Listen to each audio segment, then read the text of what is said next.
This is JLN, Critical Conversations. This started back in COVID, where we were doing some free training when all the firehouses got shut down because of the spread concerns. The We started doing free training on Wednesday nights. We did that for a year and a half, almost 2 years. And at that point, they started loosening up on allowing the trainings to take place. We had I had a conversation with a couple of fire service industry leaders, and they suggested that we should change this from a basic just training to a theme-based podcast. To a Zoom. So we did. We've been doing that for quite a while. We're very lucky to have had some really good speakers, and tonight we're right up there at the top of the shelf. I've known John Oates for many, many years. He did come from Connecticut. Uh, you were in two different departments in Connecticut, right? Didn't you I have start in West Hartford? I have flunked retirement twice. Yes. Right? You started in West Hartford, Yep. And then then went went to to East East Hartford. Hartford, Yep. and then we lost you. Well, Oh, I mean, I'm still around, so I appreciate it. No, I'm like been a very I said it today. I've had a tremendous adult life in the fire service. It's like I'm fire service homer. It's all I've ever done, and to be able to spend a lot of time with and even today, people way smarter than me has been a gift. And yeah, it's 20 years in West Hartford, which today feels like 10 minutes. mm. And had the opportunity to jump to the other side of the moat and was the fire chief for 13 years in East Hartford, and I will say words that most fire chiefs will never will, is like I was completely perfectly content doing what I was doing. We're coming out of the pandemic. That's a great place with solid people, and I mean we're poor and broke, but I mean other than that, it was a great place to practice the craft of being a fire chief. And then my phone, I was like literally walking down the sidewalk in North Conway, New Hampshire, and the phone rang, and it was Dr. Lori. And she's like, "Hey, this thing's gonna happen. I'm gonna be the U.S. Fire Administrator." And I'm like, "That's awesome, ma'am. Glad to hear it. Nobody better than you." And she's like, "Well, you need to get ready for your phone to ring." And I'm like, "Why?" She's like, "Well, I have to leave the International Public Safety Data Institute, and the board's gonna have to pick somebody to be my replacement. I'm gonna recommend you." And again, my answer was, "Why?" Um, but it was one of those things like after 33 years wearing grown-up animals, it wasn't, why, if what was the no? It wasn't, what's the yes, but it's what was the no? And there really wasn't one. And since November of 21, that's what I've been doing. North Conway, one of the favorite places in the world. It's great, great It town. is just so calming and relaxing. One of the things I really appreciate about John is there's been several times um, I've been in dilemmas, or I this is before and after, where I needed some adult conversations and some thought processes to try to work through some things. And he always had an open door, and he always had his phone on. And I truly do appreciate that. And for those of you that don't know, I have to apologize to John. John's last name is Oates, Oates, as opposed to the name I scribbled and sent over to my partner Jamie to get out on the listserv. So I'm very sorry about that. I've been called worse, so I mean, we'll just take that as You, a you've been called worse by me. So that is entirely possible. That's for sure. so as some of you may know or may not know, we are in the middle of a series on leadership. We've been very very fortunate to have some folks not just from the fire service, but actually from the sports world and other folks to come on and help us look at the things that are chewing on us, um, and particularly the need to get and keep good people. We have spent a lot of time on that. Uh, the big issue, which is what I'm going to talk to John about, is I don't think, I mean, Bruno was very good at this, But I'm not so sure how many sharp people are out there that see the train before they hear the train, or even know there's a train coming for some issue before there's any noise or indication. Um, we all go to various symposiums and FDIC, and we hear the latest and greatest. Sometimes there are people that are novel thinkers looking towards the future. Sometimes there's a lot of back to basics people, and there's nothing wrong with that. Absolutely not, not today. But one of the things I'm interested in the group that John works for is what is the numbers? What is the information out there? What are we getting in that's going to impact our ability to lead and take care of our communities, over the next 5, 10 years? Now, we have places that are still operating like 10 years ago, and that's a whole nother 20, conversation. 20 years ago, 30 years ago. Yeah, that's a whole nother uh, we have run into some people that because of finances, and I'll just pick on one. uh, We do, as many people know, we travel around the country doing studies. We had one one one place that only was able to test their hose every 3 years. So they would test 1/3 of their hose each year. Well, that number one, that doesn't meet the standard. Number two, now the good news is they don't use a lot of hose and they don't use their hose a lot, but that can also be a bad thing, right? Because it might just rot out from underneath them. We've also had the other big one was physicals. Uh, People just didn't understand what parameters required physicals. And I'm not even into NFPA. I'm into OSHA. I'm into fit testing. I'm into SCBA testing and all those kind of things. That's kind of something we're interested in. But as we look at that, there's back. I think John, you were one of the first folks to have a box of Nomex hoods in the back of the chief's car, right? Or the assistant, the battalion chief's car, so that the guys could swap them out, right, and put a clean one on while they were washing their other ones. And Stuff like that. There's places that don't have. It's all you can do to get Nomex hoods. So I well, think, I think it's all you can do to honestly to do anything, right? And it's the challenge of the fire service in America today, or really anywhere today. Um, we're I'll say it, we're spoiled in the state of Connecticut. There's no, they may think they are, but there's no poor fire departments in the state of Connecticut. It's a tiny little state. We got fire trucks coming out the wazoo. Um, and there's opportunities there. And I think, there's different spectrums, right? There's the I'm not spending what little money I have in the places where it's going to make a difference. And I see that in a lot of places. Then there's the we have no money. And you go, okay, well, why don't we have any money? Well, we don't have any money because we're 10 miles past the sign that says leaving the city limits, resume speed.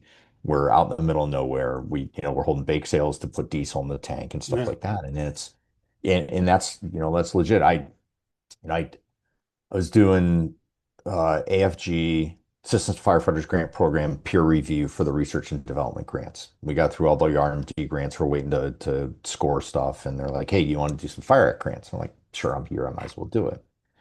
So I read two things, and this has a nexus to what we're going to talk about. And, two were very insightful. One was an apparatus grant from a very, very rural fire department somewhere in the deep South.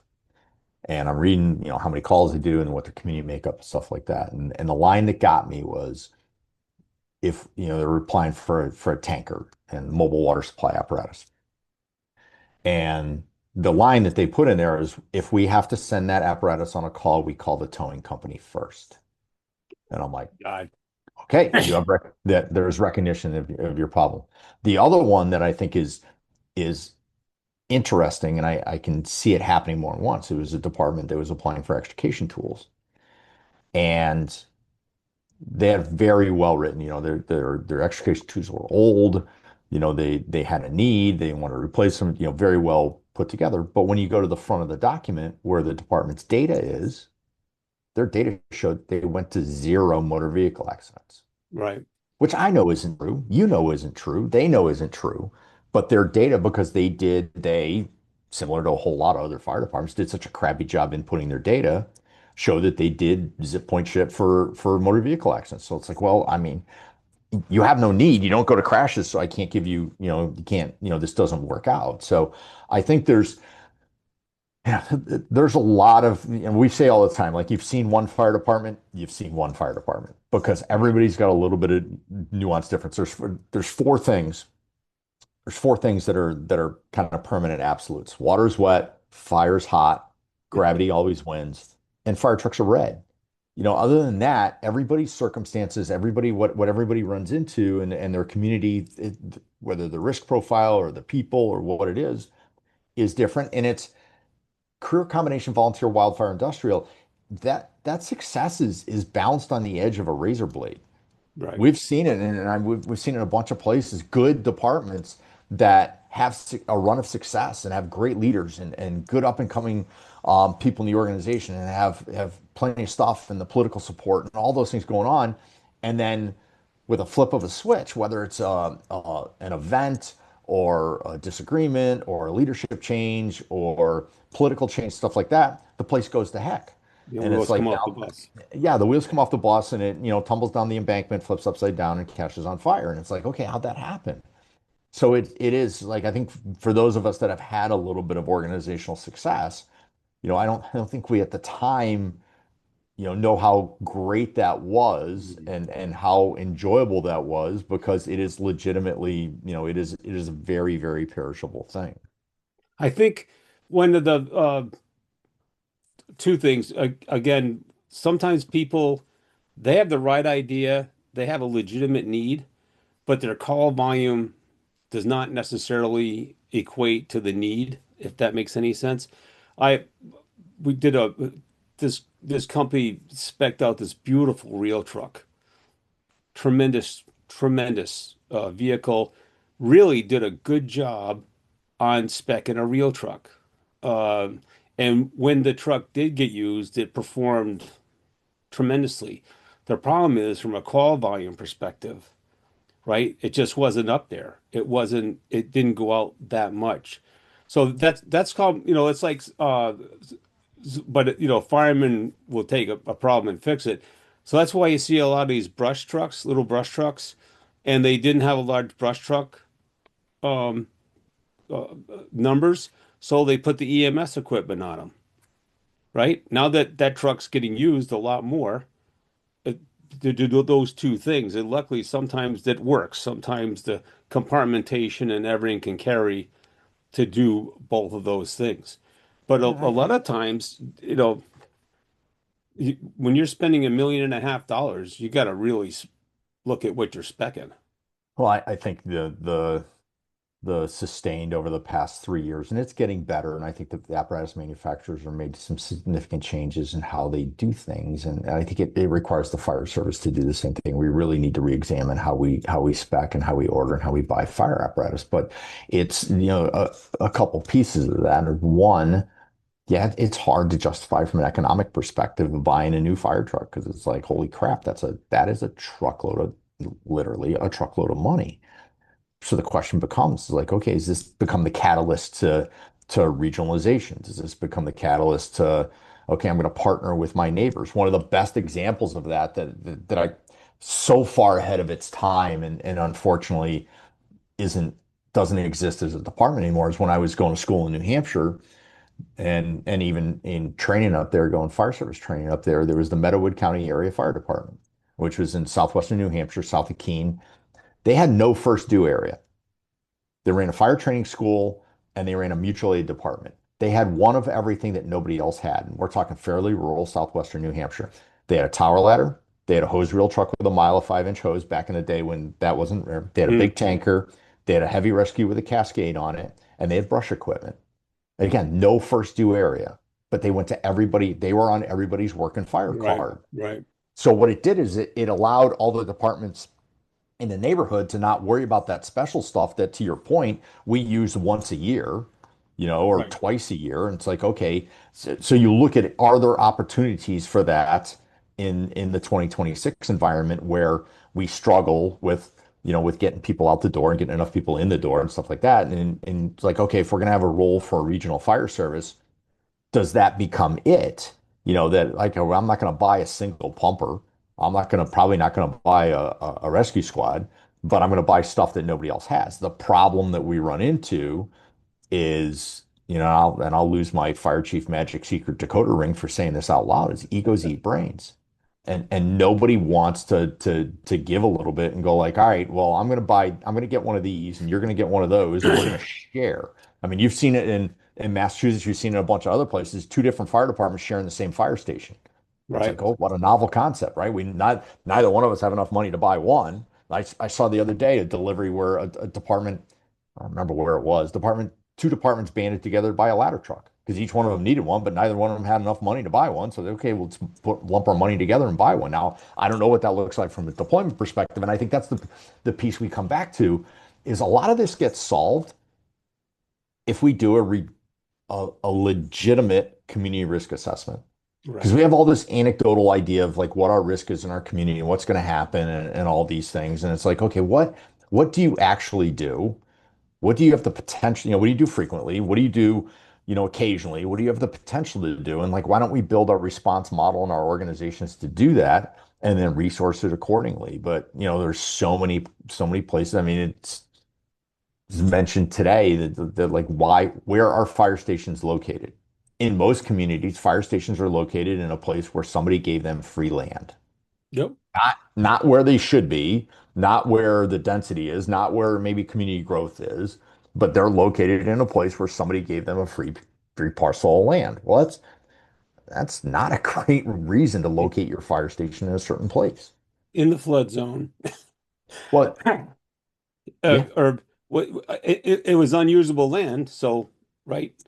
Um, but I think the that's why every migration, fire training center in the state of Connecticut is located to a sewage treatment plant or a dog pound because nobody else wants to be there yeah, or we're an very airport. lucky that way. Or an airport. Um, I also don't think we have our binoculars on a lot of times. Well, back to that same thing. Let's talk about population movement. Where is it going to be next?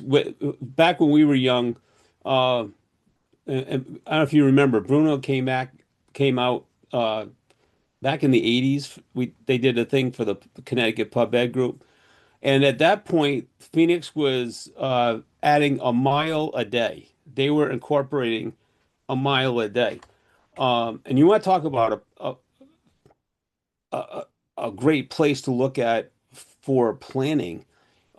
I flew in there into to one of their conferences, and as I'm coming over the top of Phoenix, I see a small park, a recreation, one baseball field, a basketball court, maybe two fields for like 4 blocks, and then there's a monster. There's a monster with free fields, a football field, whatever, and of course Phoenix in the new sections are they're all squared up, right? They're really well straight out that way. I mean, they have mountain roads too, but they and then so in there was so much conversation between the development and the fire department, the police department, the ambulance, or all of that stuff that they were able to resource that. We've done studies where to get from any firehouse, mutual aid or otherwise, to a location in the community is 12, 15-minute ride. Um, and that's not unusual. The other thing you said before is I've been to firehouses where they have a little homemade brush truck. They have a homemade tanker that used to be a milk tanker or an oil tanker, and then they have a used pumper that someone from another community oversold to them, and that's their rigs. Yeah. Um, you know, John Buckman has a great little a little group that he's formed for it's called Firehouses with Less than 200 Runs a Year. You want to talk about difficult to try to motivate. difficult to keep lined up. You know what I mean? Uh, Well, it's like, look, not everybody's going to be doing 1,000 runs a year. It's just not going to happen. But it goes back to like, okay, what's our risk threshold, and what does it look like when you talk about growth? I mean, it's interesting. I'm in suburban Indianapolis for the past day or so, and there's places that are growing like crazy, and it's planned development, and they're doing it in a very thoughtful way, and public safety is engaged in that. There's a lot of places on the East Coast where in order to build, you got to tear stuff down to go vertical. Well, that creates a different type of challenge. And then there's mm, places that were rural at one point that are now suburban. And I think some of that challenge comes, particularly in that shift for rural is, the first one of anything. Like we're going to get our first skilled nursing facility. We're going to get our first really big home subdivision. We're going to get our first strip mall. Those are big deal moments for the community and for the fire department, and should be those pause moments to go like, okay, we need to update our risk assessment and figure out what the challenge is going to be. And again, largely it's not going to be like the end of the world that everybody thinks it is, but it's one of those like, okay, if you add 100 houses to a community that has 800 houses, right. it's probably not that big a deal. If you add 100 houses to a community that has 25 houses, then that's a big deal. So I think it's a matter of scale, and it's a matter of what the problems are. And we've looked at a whole bunch of stuff, and most honestly, except for weirdo stuff like an Amazon warehouse, a battery energy storage system, a solar farm, things like that, most of the risk is relatively manageable. By most fire departments. And look, there are some places that no matter, you said 12, 15 minutes. I think there's a lot of places in the universe, 12, 15-minute response time ain't terrible. Right. Right. But it's like when your first due area is the size of Rhode Island, then it's like it's going to take us a while to get there. And there's a lot of that going around. There's it. It's funny you mentioned the Amazon warehouse. Today I was searching around, and that actually the day the sky went black. Yep. The National Firefighters Foundation video. I highly recommend it for multiple reasons. It's not just a tactical consideration; it's the aftermath and mental health, which is a big issue on this station, on this broadcast. And then, No, yeah, that and with that one as well too, the economic impact of of that on Plainfield, Indiana, because it employed a ton of people and it paid a good chunk of money in property taxes, and then guess what? It burned down, and they're like, yeah, we're not going to rebuild it. So now well, there's this gigantic gaping hole for the city of Plainfield. they did. They actually did rebuild it, but then they sued him for $6 million Mm, because of the whole. We won't get into that yeah. incident, but there was. Watch the video if you have the opportunity. It's free. It's available. You can find it on the foundation's website stuff, and there's a bunch of good stuff there. You can just do it on YouTube. All Yeah. right, so let me. We're going in the right direction. What do you think? Let's go with what's the biggest challenge that You you've seen from really your research? You really, really should have like a Jeopardy board so I could pick like, You pick one. I'll You pick I'll, one. I'll take current events for 200, Nick. Um, Pick it's one. Pick it any topic was you want. nah, I think when we first started talking about it, I mean, I think it would be a gross oversimplification to say a single, that it's just one thing, and it's similar to everything Good else in point. the fire service. Good It's point. it's it's 10 different things. It's in every department, and it's scaled. If you're a large metropolitan department, you're dealing with these 10 things, but you're just dealing with more of it. And if you're a rural community, you're probably still dealing with the same 10 things, but the scale is not quite the same. So I've got a little bit of a list here of stuff that we see frequently. So just as a little bit of background, the International Public Safety Data Institute's a nonprofit. It was started by Dr. Laurie with a bunch of other industry partners that are still partners of ours today, to be the fire services data answer. And we've got four things that we do. The first is we have a free online community risk assessment platform. It's called Fire Cares. It's fed with 15 years of geolocated NFIRS data. It's got census data, and it's a really, really easy, simple way for you to look at how your community is affected by fire in a retrospective way. And again, it's if you're a community in the United States, you're listed in fire cares and you can go take a look. So that drove um, that was like, wow, that's really useful. We need to do that near real time. So that led to the Institute building an analytics platform, which our analytics platform connects to either your CAD or your records management system or both, and allows you to have a visualization of exactly what's going on day to day in your department and the ability to do accreditation standards to cover all the stuff that you need to do for accreditation. And then we have the Exposure Tracker mobile app, which we just relaunched with a complete redo of, to allow firefighters to track the things that they are exposed to, that in the event they are become a member of the club nobody wants to belong to, whether it's cardiac cancer, behavioral health, all of that's right there in the palm of your hand rather than having to search for it. And again, free for the fire service, free forever. And then we do special projects and research things and different things with academic institutions, non-governmental entities, fire departments, and all things like that. So we have, again, I get to hang around with people way smarter than me, and we kind of have our fingers in a whole bunch of different stuff. And some of the stuff that I see is like we are midstream. Most departments, most in the United States, most departments are midstream their transition from NFIRS into NEARS, Nears. the National Emergency Response Information System.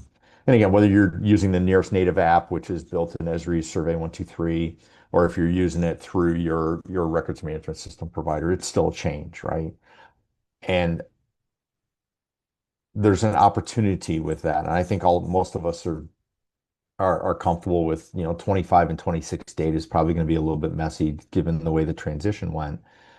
But it feels like we missed an opportunity because we were so focused on the data model, and we're so focused on this transition, and we're so focused on getting everybody to buy in. We forgot to focus on the people that are actually putting the information in the system.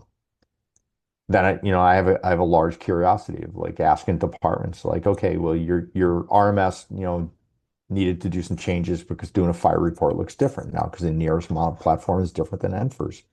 Did you take advantage of that opportunity to train your people about how to, why data matters? Forget about how to use the system. We'll figure that out. It's actually pretty damn intuitive. But why data matters, why quality data matters, why quality data will help them get funded, will help protect them if something bad happens, will help get them, the things that they need in order to provide and help to explain what their fire department does. And I don't think a lot of places did that. I did not hear this groundswell. So I think that's an opportunity for us, the fire service, us, that nobody's going to do for us to be able to go like, all right, this is why data is important. So I think that's a huge piece of it. And I think looking at reliable data and understanding, what are we actually doing? Where do we go? Who do we serve? It blows my mind. One of the enrichments that we pull into the analytics platform, in addition to CAD and RMS data, is various different things to make it more useful. But one of them is census data and social vulnerability index data. It amazes me the number of people that are in the community risk reduction space that don't use social vulnerability index data to help them understand. We get so focused on where are we going, what are we responding to, and when. We forget to look at the who. And Right. when we look at census data and SVI index, now we can understand who. Like who are the people? Are they elderly? Do they have no transportation? Or which in the United States, if you have no transportation, you have no access to healthcare. Like these things that can become really, really illustrative that allow us as professionals to go like, okay, now I can do a focused community risk reduction program rather than doing a scatter blast and we're going to do everything across the Right. community. Well, and look, like I get it. Some communities only have one census tract, but if you've got different ones, particularly if you have a community and there's a lot out there that have a little bit of density of urban, a bunch of suburban, a bunch of rural, and then maybe some super rural, like your risks across that community are going to be completely different. So why don't we provide this focused ability to do community risk reduction? Like, okay, over here, I have a problem with we're going to places and they don't have smoke alarms. All right, I'm going to get with Kitty. I'm going to get with American Red Cross. I'm going to get a bunch of free Right. smoke alarms. We're going to go out there and we're going to blanket that. But in this neighborhood here, we have a bunch of people pre-war housing, a bunch of people who lived in town when, they lived there when the plant existed and the plant closed and it's been gone for 40 years, Yep. but they're still living in the same house their grandparents did. And we've got an elderly fall problem. Okay, in this neighborhood, I need to do elderly fall. And I think it just leads to a much better outcome. So I think there's opportunities Could there. I let me add something to that? Sure. 13 years on the Sure, road, show. 13 years on the road, right? I ran into one guy in one department, and that was because he was a computer guy and he had that background. All of his stuff was solid, rock hard data. All the rest of them, that's part of what takes so long is I have to take this hodgepodge, try to at least get it into some kind of line so I could do the math and then use the Excel and all that to figure stuff out. One guy out of 13 Yeah, and years. and that's the beauty of whether it's ours or some of the other providers of the analytics platform is one of our things like, and particularly people that are going through accreditation process, like you should never have to touch another Excel spreadsheet the rest of your life. Mm, But that's it. Like we had one customer and they're great, good department, nice people that, once we finish their integration, are like, this looks like crap. We're like, yeah, it does. But guess what? It's not us, it's you. But that led to an effort like, okay, let's find where the trouble spots are and how can we correct that to improve your data coming out. And it's some of it's the challenge of using CAD data because all CAD data does is tell you, same. what you got sent to, and even then there may be some times. Most CAD systems are really, really hyper law enforcement focused and don't really consider the fire service. So it's like, okay, we got that challenge. And then the RMS, data coming out is regrettably in a lot of places, and particularly if it's your fourth call after midnight, is all I want to do is make it turn green so I can go back to bed. Which, Yep. look, I get it. Like I Been 100% there, understand been there, that. done that. Right. But I think we owe it to the communities, we owe it to ourselves to be a little bit better there. So yeah, it's there are places that have, that locked down, but it's part of the challenge. It's like, I don't have enough people to get the fire apparatus out or the ambulance or whatever out the door to respond to a truck to a call. Everybody has 27 different collateral duties. How do I task somebody to be a data analyst? And when they're like, I didn't sign up the fire service to be no data analyst. I'm like, well, I don't blame you, but at some point we needs to have a rudimentary understanding of what and that's kind of our specialist area is not just the analytics piece, but like we can help you make sense of what's going on. So what else? Oh, and I mentioned a little bit the fire apparatus challenges of fire apparatus Mm, costing boatloads of money and not lasting maybe as long as you're used to. And like, look, you've seen the used apparatus market bump up a ton. You've seen interest in refurbing, an yeah. engine or a tank or a rescue that's got good bones. It's like, okay, let's dump, Yep. get it near new for half the dollar. And I know a couple of the manufacturers are flipping the script on how they do it. And they're like, look, here's here's stock pumper number 42 and it's got these 12 options you can choose from. If you want to order that engine, that pumper with one of these 12 options or all these 12 options, we'll get that thing to you in about 6 months. Right. If you want the pumper with every piece of whiz bang stuff, and it's 1 foot 2 years. longer than your neighbors and it's a special color and you have to have your special seat and your special lights and all that stuff, you'll see it in 2 years. Yeah. Yep. So, maybe this becomes the catalyst for the fire service to kind of normalize and look, I'm a fire truck dork. I love looking at fire trucks. I still think, and you can probably, people on this call may agree or disagree. When I was an engine driver, it was like the best job in the world because like you got a little bit of responsibility, but you don't have to manage or deal with people. Like just let me get out the door and I'll be fine. But, so I think that'll get better, but I do think there's you don't have to walk around and no offense to our friends in the manufacturing industry, but you don't have to walk around many firehouses or many, whether it's PA Fire Expo or FRI or FDIC or whatever, and see a bunch of stuff that's kind of ludicrous and go like, they must have a bunch of 10-foot tall Yeah. firefighters to be able to get stuff that's, 100 feet in the air. And, Yeah. you can't turn it around in a country mile because it's got a The wheelbase is nuts. yeah, 270-inch wheelbase and stuff like that. So I think, I think there's opportunities, right? And I think when we get departments get to the point where it's time to buy a fire apparatus, it's like, okay, let's get back away from what we want. What do we need? Right. And what I what does the think need look like? I think there's also a cottage industry that's really expanding, and that is the second, like you said, the secondhand market Mm, for apparatus, and they'll take that because we do. Many people know we do hose testing, ladder testing, da mhm. da da da da. So that's what we walked up to a couple of them and said, "Who certifies your ladders? Who does your ladder testing? Who does your pump testing?" Some of them did it in house, some didn't. So we said, here's our card, right? Yeah. Because some people just can't afford these new uh, spangled. There's a department near where I live, just over the line in Massachusetts, and they've done a really, really nice job buying everybody else's used fire apparatus, and Yep. they're a pretty squared away little outfit, and they've got a bunch of stuff that is hand-me-downs, driven by little old lady to one call a month for its entire life, and it's got 0 hours and miles on it. So the next piece that goes with after we talk about stuff is the thing with people. How do we get Mm. and keep people and enough people, and whatever your definition of enough is with your organization is, what's enough people to get the apparatus out the door? What's enough people from a recruitment perspective in a career department? What does To that look take like in a care of it. volunteer and volunteer department career, combination or volunteer department? And I think there's a few things that are sticking out. One is, you know, we shouldn't just bemoan our existence. Everybody's struggling. Like, I don't care where you are. There's one fire department in the state in the entire country that's not struggling for recruitment, even they have lower numbers. So it's everybody. So it's not it may be you. I mean, particularly the retention piece, if you see people leaving. Yeah.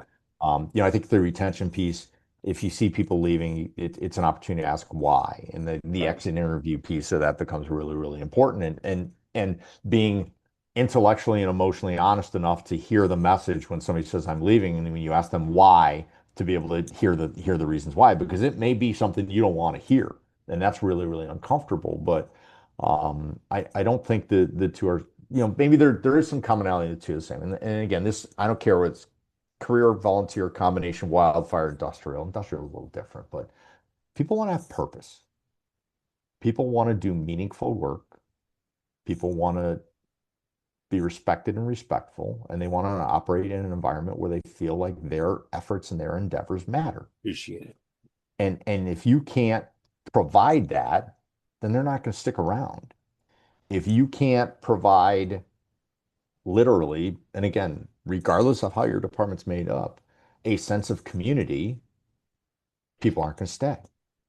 They're gonna go someplace that is, and you can't say, well, screw it, they didn't fit here. It's like, well, look around. Do you really expect them to be the next normal person to walk in the room? Look at the other people you work with. Like, I managed the Island Misfit Toys as a battalion chief for a really long period of time, and it's like, look, we're just happy to get whoever. If I get the spotted elephant or the whatever. But I mean, you look at it and go like, okay, how do we convince people to come and come join this as a vocation or avocation? And I think it's multi-layered and multifaceted, and some of it is we have to start telling people how the benefits of doing this work is what it feels like when you make a difference in somebody's life, whether it's an EMS call or a car crash or a building fire, something like that, or even just something simple as a service call where you made a difference for that person. That's a really, really unique feeling that you don't often find. So I think that's a piece of it is to help people understand of what that is. So I think that helps and explain to people like, look, you're going to have the opportunity to do something really, really special. I think Um, the I think the recruiting people are great at recruiting, but this idea of an exit interview, especially uh, wherever it is, obviously if a person in their last day, when their last day is going to be paying blah blah blah blah. But if there's volunteer folks or whatever, listen, I did 21 years. I didn't get an exit interview, Should have. right? And Yeah. I might Yeah. have had a couple things I wanted to say. Well, and right? all those things are opportunities to do it Exactly. better. And again, you have to, whoever you're having that conversation with has to be enough of a grown up to go like, all right, I hear you and we can do that better. Um, it's Yeah, because look, Fire Rescue One, and I don't get paid to say this because they don't pay me, but I'm on Fire Rescue One's editorial advisory board, and one of the things that they do the What Firefighters Want survey. They've done it the past 4 years, and one of the ones that was evident 2 years ago when they were looking at recruitment and retention was the number of people that were two things. One, the number of people that were thinking about leaving the fire service and the number of people that were thinking about leaving their fire department. And it was a staggering, it was a big number. And I'm like, holy cow. And then you look at the reason, it's not because of the calls, it's not because of the work, it's not Not because the of the money. time away from home, it's not because I'm not getting paid, it's not because I'm worried I'm going to get cancer or heart attack or whatever. It's because my boss sucks. Because people Yep. don't leave bad organizations, people leave bad bosses. Yep. And I think that's from a boss perspective, that's something really, really hard to hear. But if you're steering a ship and everybody's jumping off, you need to spend some time looking in the mirror and understand like, okay, why are people leaving? I see. Alternatively, I said it like I am intrigued by, there's pockets of really, really successful volunteer fire departments that have, 30 people showing up in a small town and they're there and they enjoy being there and they're contributing, they're dialed in and they want to be there. So you look at like, okay, why is that way? It's like they matter, they're appreciated, Right. they're held to a standard and things like that. So I think there's opportunities for us to do a better job of explaining to people. We did it, and I know it's been a work in progress and it's hard, and the Career Chiefs Association and some other folks have worked on it. Is like if you're not getting the candidates that you want, you have to create the candidates that you want. And that goes all the way down to like middle school to Yeah. start showing kids in middle school that like, hey, this is something again, whether it's fire, whether it's EMS, whether it's code enforcement, whatever, like here are the opportunities that that could help you. And we had a conversation. We were getting a little bit of money from in a budget year to be able to run a pilot program. And city council member asked a very, very good question. She's like, so what happens because we're gonna bring them in and we're gonna if they didn't have EMT we're gonna get them EMT, and once we get them EMT we're gonna get them on the ambulance, and they're gonna spend some time in the ambulance and get a little bit of a flavor if they still think they're interested, and we're gonna get them to paramedic school, and we're gonna do all that. We had a system laid out, and the question was like, well, what happens if you do all that stuff and they don't stay or they decide they don't want it? And I'm like, I get that. There is a risk. I mean, I'm not naive, and there's a risk, but I prefer to look at it in another way. One, excuse me, we probably gave a kid an opportunity that they otherwise wouldn't have. So that's one. We lifted up somebody that didn't otherwise have an opportunity. And two, even if they go like, fire heights in the dark scare the crap out of me, but I'm going to take all this nifty medical training you think I'm going to go be an ER tech or I'm going to go to nursing school or whatever. Again, we planted a seed and we changed a life. Right. And there's not a lot else that's better than that. So I think like I look at again, look in the fire service, there's three people. There's glass half full, where people are like, all right, that's cool. Glass half empty, and then there's somebody stole my glass. I prefer to be in the glass half full. I think, do we have opportunities for growth? Sure. Can we do it better? Sure. But if you're not getting people in the door, you got, it's an opportunity to look at the organization and go like, why and what are the things going on? The one thing that, and I made a note here because it still drives me absolutely nuts. And Nick, you know this, like I was always the young guy. Like the first overtime when I worked in West Hartford, like the first overtime I worked in a firehouse, everybody else that was on duty in that firehouse that day came on the job before I was born. So I'm like, what is this? And I got promoted really, really young. I I hear made you. chief rank really, really young. I got hired as fire chief really, really young. So I was always like the young guy in the crowd. Yep. And I try to use that as a moderating influence. Is like, is that why I get angry when people start blaming generations for the state of we are? And I'm like, no, because here's the reality. Generations are fake. Generations don't actually exist. They're arbitrary numbers that are assigned to a certain date period in an attempt to characterize the people in that time span. So, and my first question generally people start railing about generations is this. If mom went into labor on the last day of Gen X and delivered on the first day of Gen Z, what generations does that child belong to? Well, it's a dumb question because generations aren't really a thing. And there's near zero academic research in support of generations being a thing. What there is a ton of, and what the fire service should pay attention to, is there's a ton of research in support of a concept called lifespan, which is more of where are you in your life? And I think Right. that's a huge predictor. And I think for us, an illustrative opportunity to look at, why, and we've all experienced it, why do we expect a young adult coming out of firefighter one or a career firefighter coming out of recruit school and expect them to have the same skill level as somebody that's been doing that for 10, 15, 20 years? That's Right. insane. They don't have the muscle memory, they don't have the experience, but yet we have this nuanced idea that like, well, you have to be that good. That's crap. How about I train think, them? and I think a lot of places don't run them with mentors. Some places do, you know, some places, but a lot of places don't. And then and there are some places where the new guy just gets beat up. That's a whole Yeah, nother well, that's a and whole nother it's one conversation. of the things like just because you worked for a jerk is no excuse to be one. Like Right. just because somebody treated you badly is no reason to pass that along. I mean, I use the old Ed Amatrudo line. You follow ugly kids home, you're gonna find ugly parents. If if you have firefighters who have crappy attitudes, they probably didn't walk in the door with it, or we wouldn't have accepted their application or hired them. They wouldn't have got through the front. They wouldn't have got through the Exactly. process. So guess what? We made that attitude. You want to see a great opportunity to build relationships and growth in your department. When you're sending your career department, you're sending somebody to recruit school, one of their mentors and one of their immediate contacts should be somebody that just graduated from recruit school because they have that recency and they can reach out and go like, hey, next week is going to be this. You need to make sure you sleep on the weekend, Right. hydrate because you're going to work your ass off next week because it's ladder. So whatever those things are, so they have somebody in their peer group to reach out to. The same in volunteer fire department or combination. If you have somebody that's taking a regional school firefighter one, they're doing the 2 nights a week and a weekend thing, great.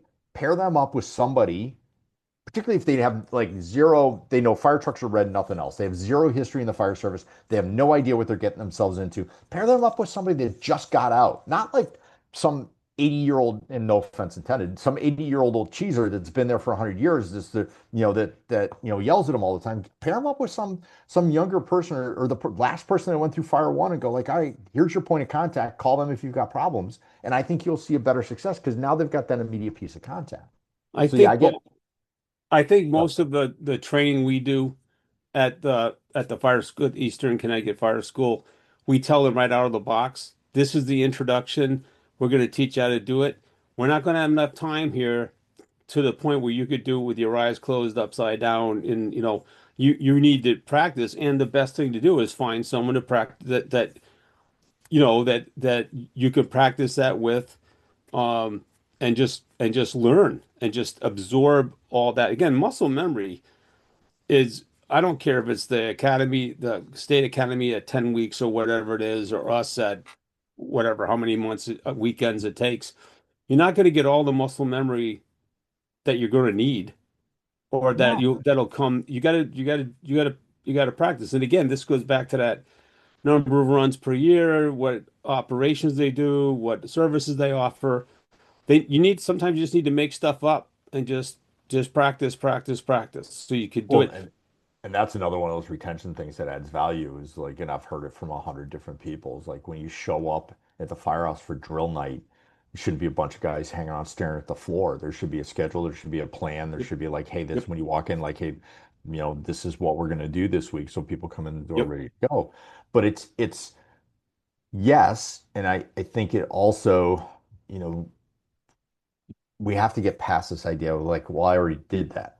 It's like, well, yeah, when was the last time you stretched a line or threw a ladder? Or the fundamental functions of what a fire company does is like, the people that say, I'm good, I've already done that are probably the people that aren't, really, really good. I said it, like there's plenty of people that have a great marketing program and tell you how great of a firefighter they are, but when push comes to shove, they probably couldn't put out a fire in a sprinkler phone booth because their skill level just isn't that good.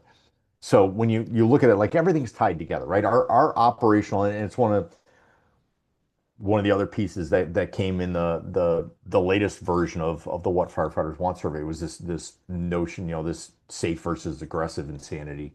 That like the two are mutually exclusive, and the reality is like the things you do to be a more effective and skilled, and use the term aggressive if you want to, firefighter or fire company on the fire ground, being better at the skills that you do as a firefighter is going to make you more safe Right. because you're doing it the right way with the right tools, with the right supervision, with the boss that's paying attention. You've got some time under it, you've got some hours and miles on you. You've been practicing your craft. Well, then, yeah, you're going to be better. And guess what? All the things that you do to make you safer, wearing all your gear, don't breathe smoke, get a medical physical, be, mentally, spiritually, emotionally grounded enough to be able to do the work that we're going to do. Don't deep fry everything that you eat, work out every once in a while, be in decent physical shape. All those things that you do to be a safer firefighter also make you enable the skilled and the aggressive firefighter. So I think all of that, the more that we can practice our craft, the better off we are. And I think the practicing the craft, we have a dear friend to the JLN family um, used to say, don't learn something till you do it right. You do it until you can't get it Get it wrong. wrong. 100%. Right? That was, Yeah, yeah, I think it was Assistant Chief Jeff Post. That was his thing. And yeah. he just ran with it, man. And it was you had to be able to do it in the middle of the night, half asleep. It's just like there's things that you do, and you know this, you've done it. There's and I'll pick on the one of the most fundamental pieces of equipment, the SCBA. There's numerous times me and you walked from the truck to the building or whatever it was, putting on and adjusting an SCBA, and we didn't even think about it. It was muscle memory, right? It would be unusual if we had to think about it because something was wrong. Some belt didn't get loosened or whatever it was or whatever it could be, Sets right? and sets and reps matter, and that's why I tell people all the time, like, look, the idea of the 45-second drill in firefighter one isn't because somebody's going to be there with a stopwatch timing you on the fire ground. It's so in the middle of the night with no sleep, in the dark, in the snow, whatever. It's boom, boom, boom, boom, boom, and that you do it enough, it becomes that habit. I surprised myself the other day, at a training session that it was like, all right, grab an air pack, take a knee, and it was just like boom, boom, boom, boom, boom, and I'm like, I'm done, and I'm like waiting for everybody, and I'm the like, look, I'm old, I'm like not in the best shape I've ever been in my life, and it's been a while since I've been in a fire with an air pack on, but I like get it done, and I'm looking around going like, all right, pick up the pace here, for people that are half my age, if not less, and I'm like, come on, but that's just the experience piece of like, okay, why does that matter? Well, that matters because now we're getting, we don't get dressed in series, we get dressed in parallel. Everybody getting dressed at the same time.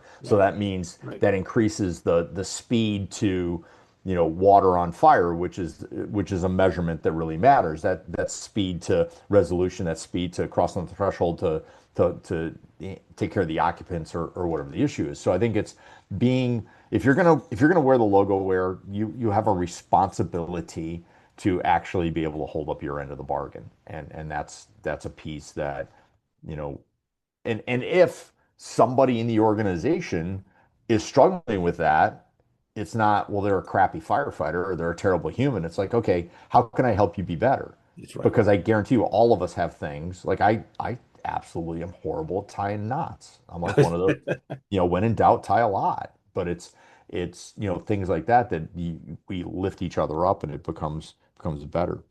I think when you Uh, have when you have the hot shot there and you go, all right, give me a figure eight with a follow through around that pole.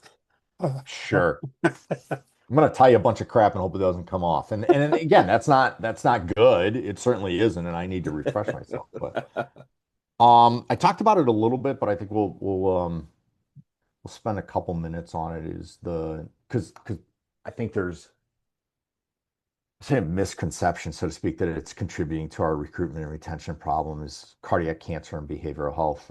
And it really, there isn't a lot of evidence that indicates that is a material thing relative to being impactful of recruitment and retention.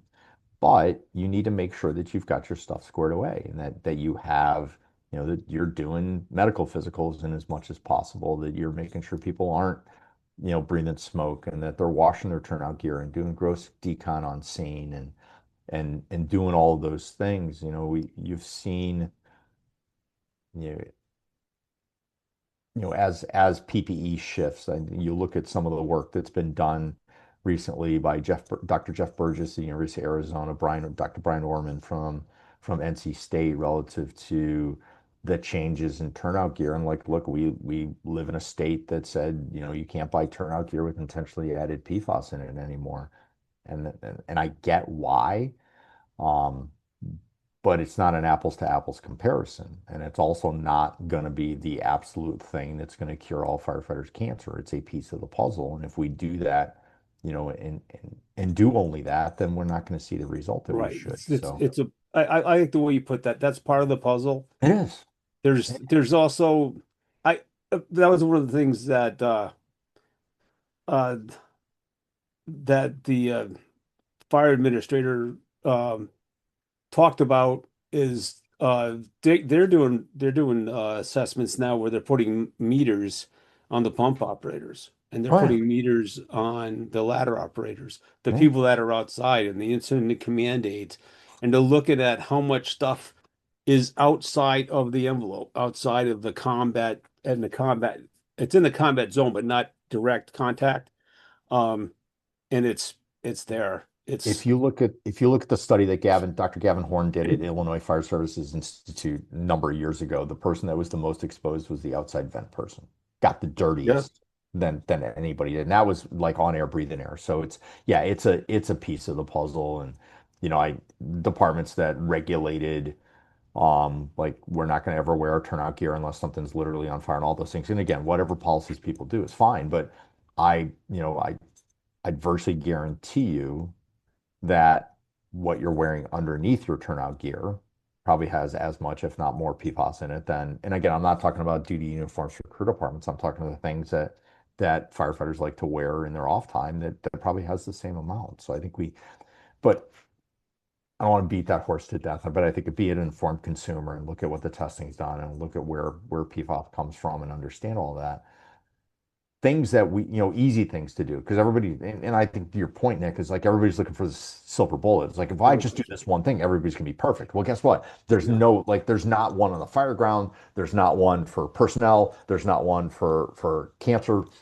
There's not one period. It's a bunch of little things. One of the Just ones that does have a massive impact. And if people don't listen, remember a single thing I say, which is fine. Remember this: sleep and hydration are two of the greatest indicators for cardiac health and cancer prevention. I guarantee you every single one of, and I'm sitting here drinking a water while we're doing this, guarantee you everybody on this call is undersleeped and dehydrated.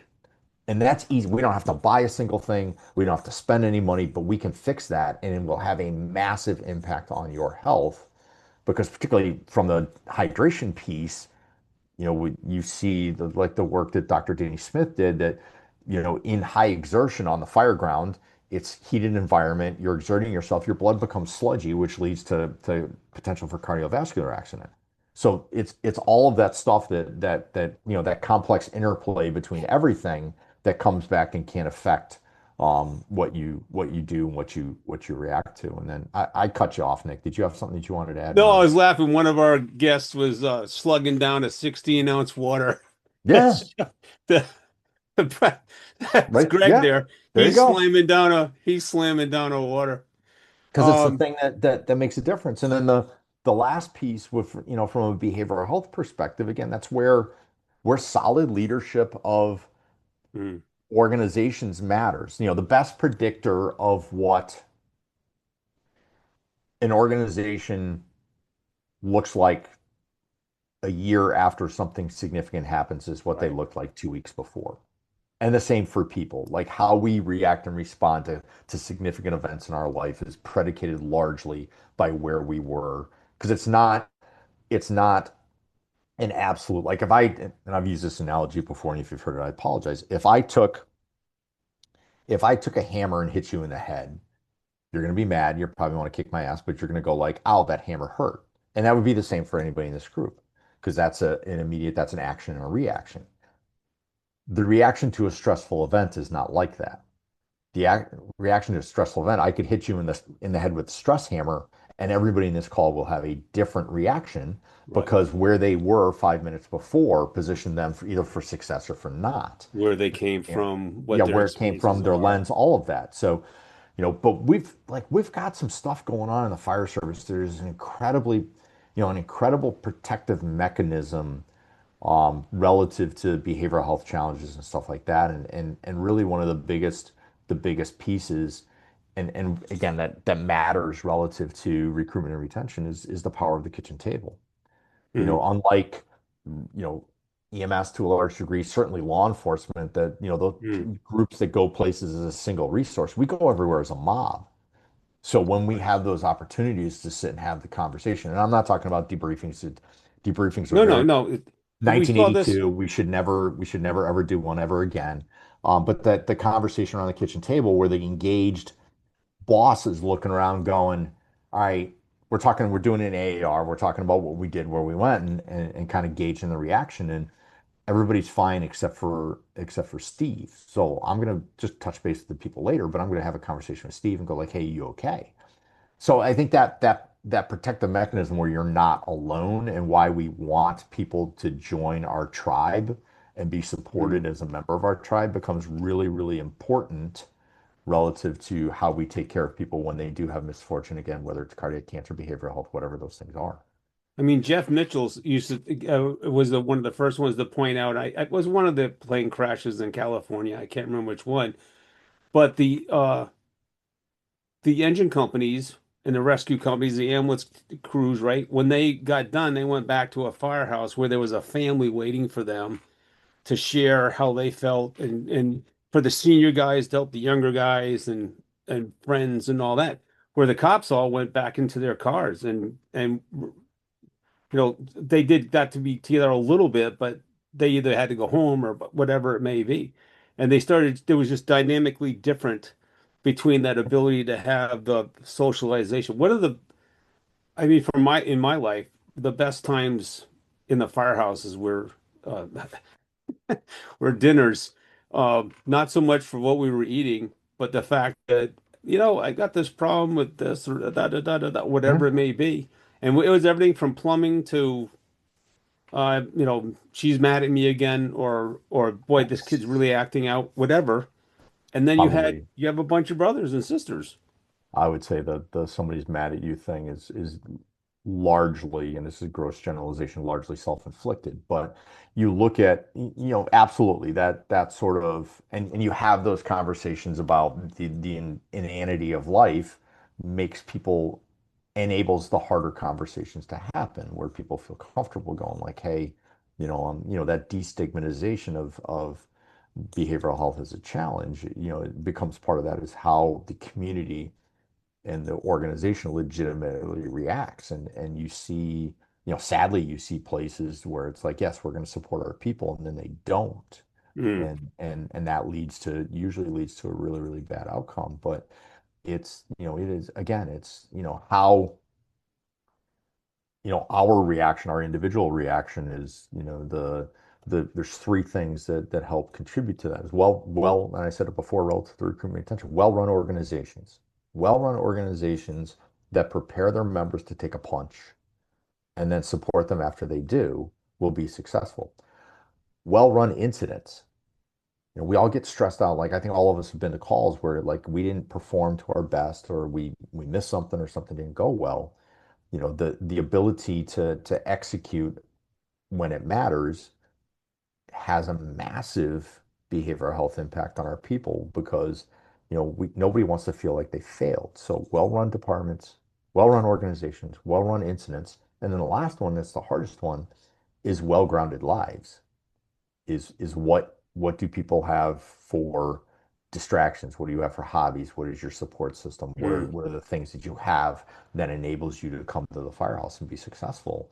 And if you can master those three things, then you've got a lot going on there that people can show up and be contributors to the organization. You said something, Nick, that like we think, from in our insular world of the fire service, like if you think there's some magic that happens between when a member closes their door to the car in the parking lot and then crosses the threshold in the fire service, that everything else in their universe disappears, you're kidding yourself. Mm. Because whatever baggage that they're driving down the block, bringing with them, with elderly parents, kids sick, Finances. money issue, lack of domestic tranquility, all of those things that whatever I'm carrying, what's in my backpack when I walk in the door is everything that, and there's a lot of fire department bosses who are like, I didn't sign up for this. It's like, well, yeah, when you decided you wanted to be a boss, you sure did. Yeah. No, and I think we try very hard, or we've been trying very hard when we have new leaders that are, however they're chosen, promoted, whatever, to try to adjust them to be ready. I was like you. I was moved up early. It's the same thing even with the chief job. And if there were several friends of ours that were looking at going for the chief, and I told many of them, don't do that. Not yet. Go for the deputy. Learn the system, learn the politics, learn the budget, learn all that stuff. And when you got 5 years left, when you got 5 years left, then make your move. I I was very fortunate, 21 years, but I had multiple tolls from that roller coaster ride. Whereas I know of several people that went someplace for 3 to 5 years. They made the changes and the fixes they thought they could, and then they moved on. And And and that's literally like you look at the average, right. is somewhere in that number. I think for individual health and organizational health, Mm, somewhere 8 to 10 is probably a right. really good number.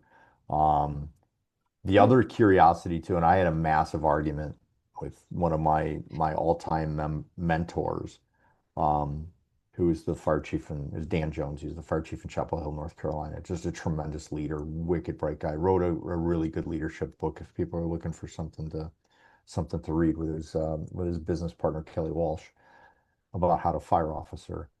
Um, but when I was starting to think about fire chief jobs, the only reason I applied for the jobs that I did was because I knew the West Hartford chief was getting ready to leave, and I hadn't competed for a while, so I needed to tune up my skills.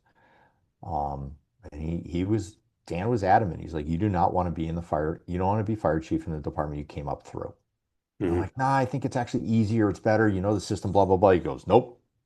He goes, they know who you are. They know all your baggage. They know what buttons to push. And I'm like, nah, I don't think it'll be like that. Well, I never found out because I jumped ship and went across the moat. And when I was there for like, 3 weeks, and I picked up the phone and called them and go like, all right, you're right. Yep. Because it was different, right? So I think that's one of the things that we think about. But I think from a leadership perspective, that's another one of those recruitment things. I've seen a lot of fire chief postings lately, that you don't end up with a candidate pool, you end up with a candidate puddle. There's just not a lot of people, particularly for the number two spot. Oh, Although okay. Okay. I don't understand like the number two spot should get a billion applicants because that's to what you said. That's where you can like hone your craft and learn what to do. But with a lot of them, you come out of a bargaining unit or whatever those things are, that there's a significant financial disincentive to do that. And look, if we're doing for in the career side, like we got bills to pay and things need to Right. happen. But I think we need to continue to talk about the benefit of being the boss and understand like when you say like you should aspire to that position for the right reasons. And what are the right reasons? Right. Contribute, make a difference, you know, improve organizations, improve service delivery to the citizen, all of those things, and not, not to stroke your ego or not to get the extra bugle or whatever the costume jewelry is. And that's the The worst reason to do it. And a lot of people still, regrettably, people still do. One of the things that you said, and I think again, a growth opportunity or a growth, moment for the fire service is Like you know, we actually sometimes need to do a better job of training people for the role that we expect them to do. Right. It's like if we don't train up, you were there. It's like why the Connecticut Career Fire Chiefs I-Lead program was created. It's like we're Oh going to yeah. fill the gap between certification and what an officer needs to be successful, and give them tools so they can be better ready to be able to do that job. But the days of here's your magic helmet and a new badge is it should be gone. And I think that's one of the most difficult parts, I think, for a city manager or mayor or whatever, where the background check and even it's got to be pretty in depth. And you take into effect how personalities and stuff like that, but there are people that are outpacing themselves, Oh, sure. have gotten themselves, and I'll be honest with you, early on, I was outpacing myself. I had to kind of shake my head, slow down, talk to a couple of mentors, get my pulse rate down and say, look, we're going to make this work and go from there. I know people that never got it. They got the badge, they got the car, uh, they got the flash, but they kind of forgot where they came from. I think And that's so painful to for everybody, right? For the community, for yeah, the fire it's department, just for their boss, for it, them. it And I just think doesn't work. one of the things that's important in that context is two things. One that you can as an individual can control, one that you can't. So the one that you can is, again, be grounded in the reality of your circumstances. Right.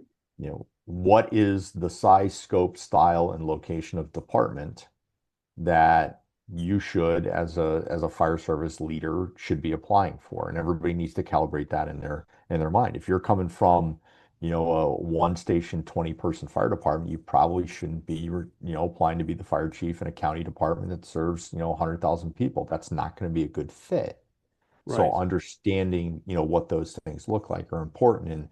And honestly, although I've contemplated it a ton, if you are moving out of state that has, into a state that's a foreign country, like you're going from, from Connecticut to In California, Mississippi. you're going to Montana, you're going to Mississippi, you go like, okay, you got a whole new system. How does the legislation work? How does the fire service work? What's their laws? So again, not doable, but it increases the degree of difficulty to a 2.4. The other one that is important that almost never happens in my experience is the community, the fire department, the leader, whoever, city manager, mayor, whoever that is, they need to seriously contemplate what they want for a fire chief. And I've Yeah. asked that. I'm doing it as a panelist, working for a testing company, doing hiring process stuff like that, and start the conversation with the city manager or whatever first thing in the morning. Go like, all right, what do you want your fire chief to be? Right. And they're like, what? I'm Yeah. like, what do you want your fire chief to be? What's the 10 most pressing issues in your fire department? Do you want a change agent? Do you want a custodian? Do you want somebody to come in and turn the place upside down? Do you want somebody that's just there, that's just going to keep doing what they're doing? Like, what do you want? What is it? And they're like, well, I just want I them to don't run the know. fire department. I'm like, yeah, but what does that mean? They want somebody good. That's what Yeah, they they want. want somebody good. All right, what does good look like? Right. I Right. like what does that work out like? So I think that's one of those too, and that's why I love seeing a really well done, um, really well done hiring process and job posting. But I think we've seen, some good jobs, some good fire chief opportunities in a lot of different places that, you see them re-advertised because they just didn't get, Yep. Yeah. the right candidate in there to be successful. I got told by one of my bosses that I was being too kind. And that's why we brought you here because you're kind and you take care of people, but you're being too kind to the union. And Okay. my response to that is don't mistake kindness for weakness. Yeah. Yeah. And that's one of those things. It's Oh like, my look, God. and nobody, I mean, the other thing too is like people that, nobody wants to work for a tyrant, and nobody wants to work for a jerk. Like I said, working for a jerk is no excuse to be one. But Right. that was always my comeback for that is like don't mistake, kindness for weakness. And people are like, It just I like that idea of what you just said because I don't think we need a new chief. We need a new chief. We need a new police chief. We need a new fire chief, whatever it is. Well, what are you looking for? Right? Um, I agree with you 110% on that. Uh, and and they, before a lot of and times they before don't know. They No, don't well, know. that's part of it too, and that goes back to like, all right, where's your community risk assessment? Where's your strategic plan? What do what do those things It's look not like? there. It's not So I there. think some of that comes down to too. I think you have a responsibility as an individual that the last question when you're having that interview process, and when I got hired in East Hartford, I think the interview process went from, why not think the interview process went from April to October, so I had plenty of time for a lot of different conversations. Um, the last question that before anybody says yes to being a fire chief is in any organization is like, okay, what are you looking for? And and ask them like, look, it's your city, it's your fire department. You can tell me what to do everything, but Right. I want to run the fire department. If you've got some diabolical plan about how you're going to do things or what you're going to be over my Right. shoulder every 5 minutes, tell me what to do. I don't know of a lot of people that can be successful in that environment. And I've seen, the setting expectations, and we go back to recruitment and retention and officers and all that, setting expectations so we know going in that all right, you expect me to be this, you expect me to do this, and here's my lane, and here's what I'm going to do, and I'm going to do that, and ensuring there's shared and understood expectations around it becomes really, really important. Um, I have to tell you that I didn't do that. I didn't ask that question, and I paid the price. I I did not. did, I I I did, did and it not helped act a that. ton. No, I didn't ask that question, Yeah, and it soon became apparent after everything was said and done that this was not what I ex no, I can't say it wasn't what I was expecting, but it wasn't 100% of what I was expecting, and there was yeah, a side of it I didn't care for. I didn't, but now here I am. I've left. Matter of fact, Danny Keough, you remember Danny? yeah, He yeah. he. I originally asked him for a 6 months leave of absence. Let me go over there for 6 months, and then I'll let you know. He goes, nope, nope, You're in or you're out. nope, no parachute. You need to make a decision. You either need to go or you stay, but no parachute because it's going to impact your decisions. It's going to impact everything you do. You have to say, I'm in the rowboat by myself, and the waves are coming, and I've got to get over here, and because you Well, can't turn around and go back. yeah, and I mean, look, let's be honest. The America's Fire Service is, the fire service is the most sophisticated street gang in America. We have our territory, we have our logo where you get jumped in, you get jumped out, you can't be in two at the same time. There's all of that. So I mean, so the last thing I have on my list, because I know we're getting long in time, is Yeah. um the the impact of emerging technologies on, well, actually, I have two things. The impact on emerging technologies on our response, and then one more thing about how we take care of people. Um, we see a lot of parts of the country, large solar farms. We Hmm. see battery energy storage systems, different types of mobility devices, vehicles, stuff like that. And I think it's up to us as the fire service to be very mindful about, kind of follow the research and not jump too soon. Because you saw not that long ago, everybody was going out and buying blankets for car fires, and then And we then they figured out that discovered that that then was bad. figured out it's a really, really bad idea. So, um, there are still efforts in place. You see it in New England, you see it in other places where we want to put battery energy storage systems in little rural communities that don't have the infrastructure to be able to put out a fire if something happens or if an emergency occurs. And that's, you can look at it and go like, okay, that's fine, but understand here is what the interruption looks like if there's a failure of that, and we're going to have to evacuate area, and we don't have the water to put it out, so we're not going to put it out. We're going to let it burn until it goes out. And oh, by the way, your main transportation corridor is going to be screwed up for 2 days or whatever that looks like. So I think and again, like the local fire chief needs one more thing to worry about, then you need to be on top of that planning and on top of what that is. And unfortunately, in a lot of systems, there's not a lot of local control there for us to be able to weigh in, and Right. it becomes a challenge. So yeah, it's we'll get And it figured out, but it's not a great time right now. they're saying these stores, these or the AI buildings. They're massive, they're huge. And of course, all this stuff is made with plastics and everything else. And I mean, if you have a simple car fire, you know, 35,000 gallons of water, or just put it into a roll off and fill it up and let it bubble for a couple Yeah. days, and then you can't put it next to any other cars in the lot because it's going to catch fire three more times.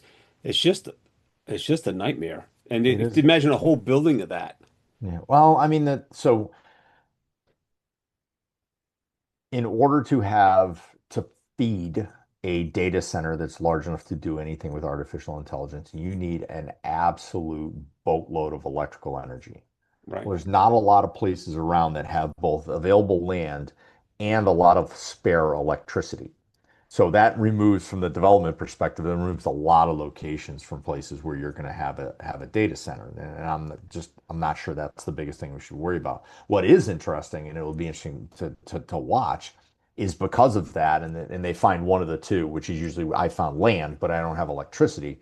There's Mhm. some conversations about micronuclear, Yeah. which would be a Yeah. very, very interesting outcome because it has the potential to solve some of those grid problems. But I look at a lot of places like I don't think it's going to be a concern now. Yeah, but we have micro nuclear already that we use for training, that we use for testing. Those things already exist. And absolutely, I think Yeah, in this state and in other states yeah, around, we that's where we train our sub guys. So I think that's a possibility against something we're not usually wired for. We're not yeah. really up to speed on. Um, yeah, it could be very financially beneficial to the community. So Oh, we have that yeah. battle that goes back and forth. What So was the other thing you were going to say about health? the last thing I have on my list is a place where the fire service is currently lacking is and I would say lacking. We're behind. We're behind the evolution of the integration of wearable technology in how we monitor and take care of people. You look at pro sports, you look at the military, you look at some other entities like that, is the use of wearable technology to monitor physiologically, Like heart monitor monitor kind of stuff? whether it's like it's interesting. You could put and it's like whether it's a Whoop band or a Fitbit or things like that. There's wearables, hearables that you wear because it's like, well, we can't wear a watch, and it's like, okay, well, you can put the sensors in your boot and transmit in live time what that looks like. Um, I do a little bit of work in motorsports. There, Formula One, which is not real racing, but it has really wicked cool electronics and technology. Their glove has a sensor in the tip of the glove to be able to transmit heart rate and all of those, Really? O2 mass and all that stuff back to the pit box. Their gloves, that motorsports glove has the same TPP rating as a fire glove. So why can't we do that? Right. Their earpieces have an accelerometer in it to measure concussion, and fire services got a little bit of concussion problem because we were building helmets the same way we did in the 1950s. So looking at those things and looking at how we use data, like to be able to see how somebody's performing on the fire ground and go like, all right, you're over your maximal heart rate for X number of minutes. I want you to come out and go to rehab and that would be real. Right now we send them to rehab and they take a pulse and blood pressure and we have absolutely no idea whether that's any good or not. It's against a standard range. It has no idea whether that's fitting for the individual. So wearable technology, I think, has been huge. I think there's a couple departments, Mike Binney from West Metro in Colorado, which is suburban. Yeah, they got a lot of money. They do, but he did an interesting project through Yale to look at sleep. And there's a couple other really interesting sleep studies relative to the conversation about schedules and stuff like that for career fire departments and what's the optimal schedule, blah, blah, blah. And looked at sleep data and sleep interruption and how that works and how that affects your body. And that's the sort of thing that allows us to make really data-informed decisions about our people. Now, look, you have to be very careful about the governance piece because we don't want to share our data with everybody. We don't scatter it all over the universe. So how we do that in a way that makes sense becomes important. But when you get past the anecdotal, well, I feel this way, it looks this way, I get this much sleep, what does that mean? And get some real hard data, it will change materially change how perhaps we deploy people, on the fire ground. It's going to material change what our work schedule looks like. I think Uh, they work 48s, right? If I remember. so West Metro does a 24. So the in the West Metro study, and then he was my graduate advisor at Oklahoma State. I can see his face. Is doing a sleep study, and he actually determined that your night before going on shift is your worst night's sleep because you're thinking about all the things that you need to do in order to get to work. There's a number of departments that have changed their start time to mid-morning or noon for a Really? 24. Yep. No traffic. I can put my kids on the bus. I can get a couple things done. I can get a full night's sleep. I can drive to work without any stress. And I work my 24 starting at noon So or 10. they do 24 48s that 24, way? 48, 24, 72, whatever. I like, look, and I'm at the point in my life that I don't have to worry about a work schedule. And there's enough work schedules out there, and there's some that are crazy, but it's hard for me to rationalize. We're going to have a conversation about firefighter wellness and sleep and trying to be, cancer, cardiac, behavioral health, all of those things over here. And then you're going to tell me over here you want to work a 4896. 4896 only works in a department that does maybe 2 calls after midnight a week because otherwise you're blown out by the time that you get to that Right. second 24. That's why So they try to get that's why they do all the duties and tasks on the first day, right? Matter of fact, that's usually the first night is when everybody eats together, and then after that, it everybody's shot. It just there's a really, really interesting study that does relative to ALS providers, to paramedics, that, your mental state on short sleep, particularly the second 24 on yeah. short sleep is the same, if not worse, than being legally drunk or over beveraged. Yeah, So, it we it have is it's a we big have problem. we have departments that are going on that run medical and run an ambulance. They're going on 24, 25 calls a day, and their work, right? Uh, I knew when I backed into my parking spot at the firehouse headquarters, when I backed into my parking spot and the members are coming out of shift change, I could tell exactly what kind of night they had. If right. people are walking up and their heads up and they're carrying their bag and they're walking out with with a good look, I'm like, oh, they didn't have a bad night. But when they're dragging their bag behind them, they're staring at the ground, their color's terrible. Yeah, It's like, okay, I know they did 10 calls after midnight. right. And there's going to be days like that. Again, this so you take nines in Los Angeles, they're doing 100 calls a day. Now that's for several units, one 8 car and two ambulances, and then the whole task force thing. But they're Yeah. doing 100 calls a day, a 24-hour. There's Crazy. some, It's just, yeah, a lot going on. you know what I mean? It's just crazy. Yeah. So Wow. that's what I got. I mean, I got more. I mean, I could go forever, but people are getting, that's a long time to sit in one place and listen to one guy babble. So, but I appreciate You the could pace if you opportunity. want. No. Yeah, I'm good. Listen, this is everything and all. Matter of fact, we won't have you come back All because right. I think we answered we covered about half the stuff. Uh and that's John, that's why you're here. All right. I mean Appreciate that the with all opportunity. sincerity. If, as you know, if I had a question, a problem or something, or I wanted to bounce something off somebody, you're the guy I looked up and either found you at a meeting or gave you a phone call. We do have some folks that I think are here because you were here. So, I find that very hard to believe. I don't know. Gene is gave you two applauses so far. So I think Greg is here to heckle. So I mean, Totally. which Greg is that? and I'm its priest. I'm fine Is with that Of Priest? course What happened to he, your hair, dude? oh my goodness gracious. same that happened to all of us.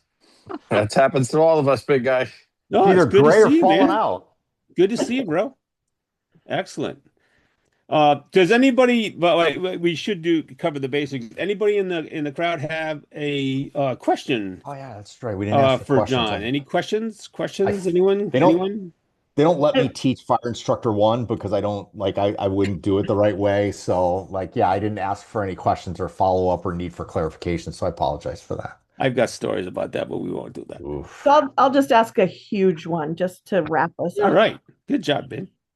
What what's some advice you can give a volunteer fire department um, to inspire slash engage their responders on the importance of data collection?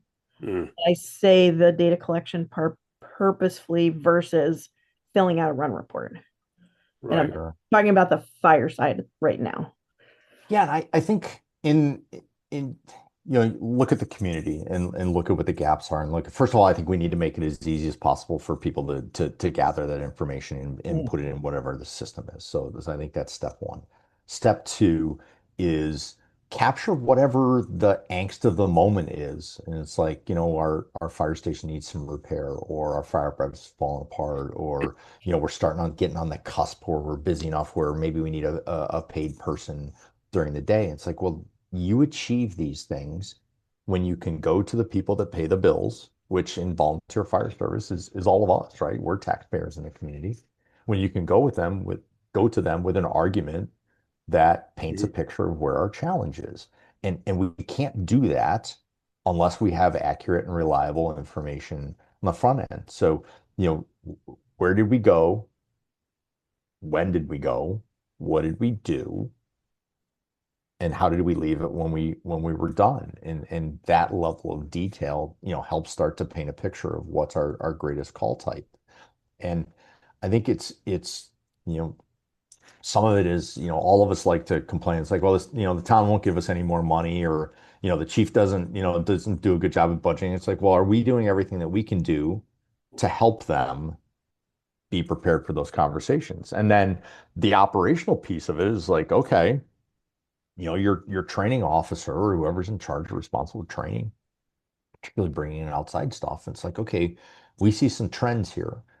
We've been going to an awful lot of motor vehicle crashes with X kind of vehicle. It's like, all right, we need to go to the junkyard and find some of those and cut on them, or get the book out and figure out, like, we're getting more, water emergencies, and whether it's flooding from, Rivers and ice melt or whatever that is. Like, okay, now we've got our book and go like, okay, we've got some good information. How many people did it take to be able to be successful at that ice rescue operation? Well, it takes an awful lot.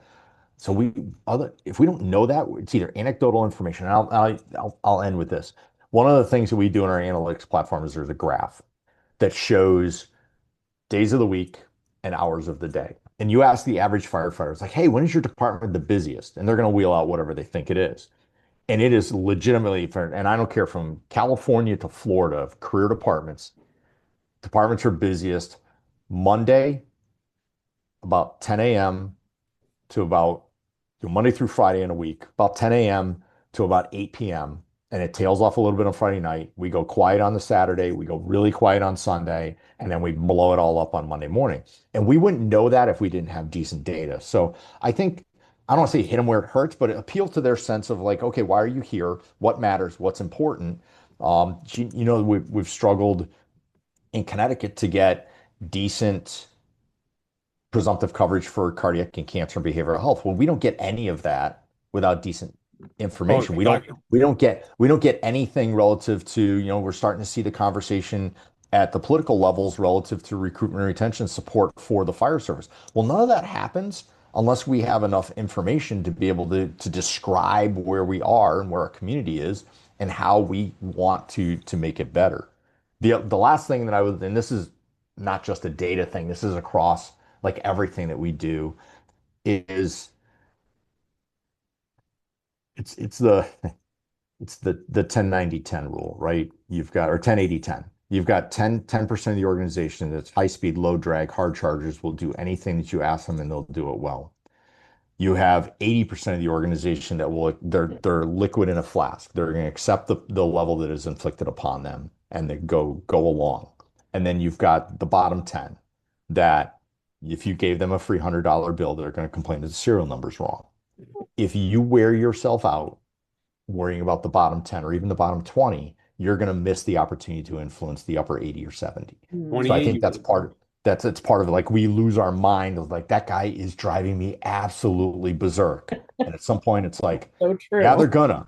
And it's like, and part of the message is like, look, fire departments change, communities change, fire departments change. You can either go along with change, you can be miserable. And I'd really rather you not be miserable. So I don't know, Gene, if that answers your question. I hope it maybe gave you a couple nuggets that might be Yeah, useful. that definitely did. Thank you. Well, I think the other side of Sorry for that, such a huge question. the the same thing you were just talking about is the 20/80. 20% of your people give you 80% of your work, Yeah. All right. right? Now, the other thing is, I forget who it was. They were talking about that bubble, right? That arc. And then the mission is to get the guys between the 10% and 30% that are heading towards the bad guy to swing that bubble over and try to get them on the other side. Fine. I've seen that work. I've seen I that think work. 'Cause some, the bad guys will piss everybody off if you give them enough time. oh, for sure. There Well, won't be, I think some of it too is back to our understanding of lifespan development. I think there's sometimes an ebb and flow, right? There's times when you've got the ability to give the organization your all, and you're all in, and you're going to like if we have to go scrape squirrel poop off the highway in the middle of the night, I'm going to go scrape squirrel poop off the highway in the middle of the night. And then life circumstances change, or you got something going on, whether it's temporary or whether it's going to be long term, and go like, hey, I have to back off a little bit. Well, what do we do? We tell the person like, well, you're not carrying your weight, or that guy's an asshole, or whatever. It's like, well, wait a minute. Did we reach out and talk to him about what it is? find out We why. did we did some work for the National Volunteer Fire Council, and if you go on the NVFC's website, they have a calculator that shows the value of a firefighter. And one of the things is like, okay, what's the value of a firefighter in dollars? And the reality is, if we get a brand new firefighter, volunteer firefighter, brand new firefighter, and we give them a medical physical, we give them some turnout gear, and we send them the firefighter one. If you look at their investment of time, those costs, all the recruitment stuff, medical physical, turnout gear, cost of training. By the time they get done with training, it's almost even because their time has value. So we're almost like everything after that is gravy, so to speak, where the department's on the positive side. The member's still giving, their time still has value, but the department's on the win side. Because we have this Okay. idea like if somebody doesn't show up and give, my dad was a volunteer for 52 years. Well, that's an anomaly these days.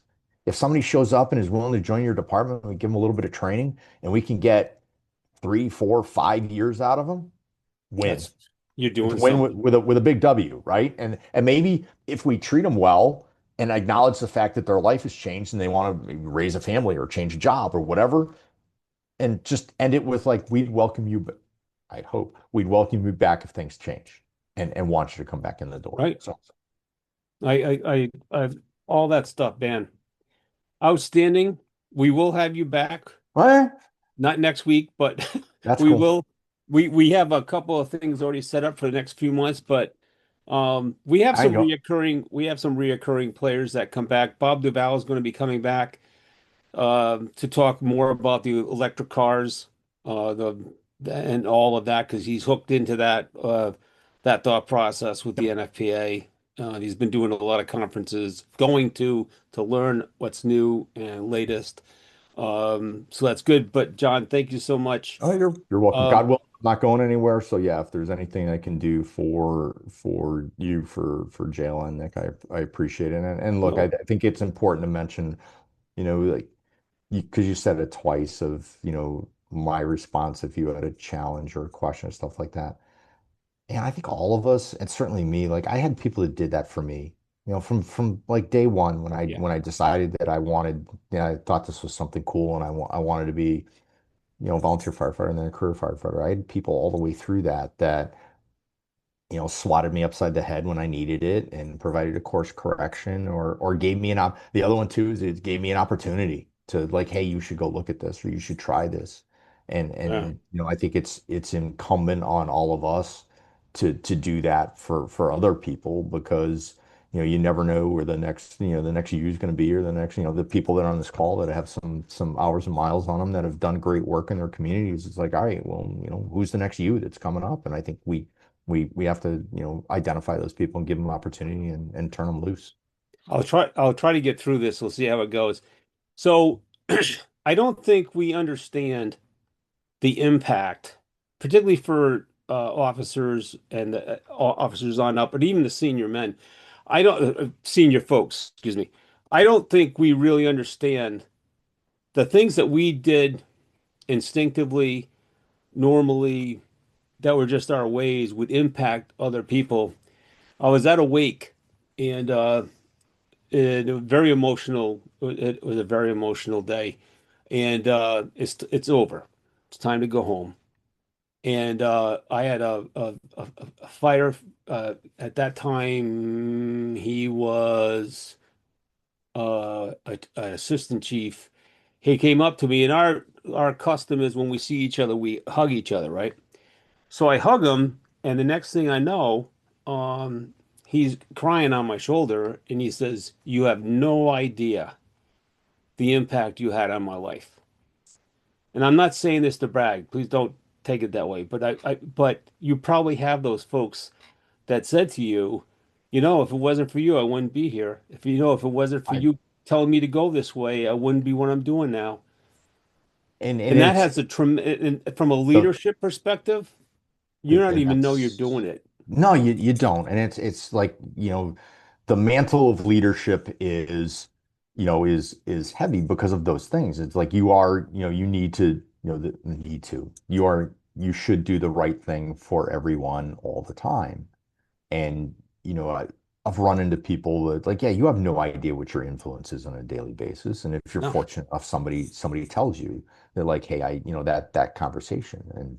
And, I've had, and some of them honestly like have been out of the blue that people have, shared something and I'd be like, me? Really? Like Yeah, I no don't even idea, right? remember. Right. So I think it's taking advantage of opportunities when they present themselves to engage in those conversations and lift up people and coach them along and give them like all of the things that I had, all the opportunities I had to go do cool stuff with cool people and that's how the fire service continues on. So And I that think is you're your having, homework assignment for the day. Is go do good things. I think, and you're having a good time doing what you're doing now. So that's the best part. Yeah, I like I said, I get to hang out with smart people and try to influence a few things here and there, and it's all good. So It's all good, bro. appreciate the opportunity to hang out for a little bit, and as always, let me know. So I have a couple things, and I left the magazine downstairs. So just real quickly, our boss, John Nickerson, was selected by the National Safety Council. What was the term? People who get it? CEOs who get it when it comes CEO. to safety. Yeah, so there was only that was a national selection, and they chose 6 people from across the whole country. So we're very, very proud of that. Um, Upcoming, so in March, we're still bouncing around. We have a couple of different folks that we're talking to.